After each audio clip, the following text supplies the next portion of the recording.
And today, after more than 50 votes in Congress to repeal or weaken this law, after a presidential election based in part on preserving or repealing this law, after multiple challenges to this law before the Supreme Court, the Affordable Care Act is here to stay.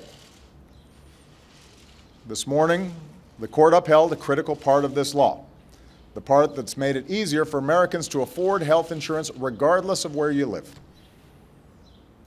If the partisan challenge to this law had succeeded, millions of Americans would have had thousands of dollars worth of tax credits taken from them. For many, insurance would have become unaffordable again. Many would have become uninsured again. Ultimately, everyone's premiums could have gone up. America would have gone backwards. And that's not what we do. That's not what America does. We move forward. As the law's provisions have gradually taken effect, more than 16 million uninsured Americans have gained coverage so far. Nearly 1 in 3 Americans who was uninsured a few years ago is insured today.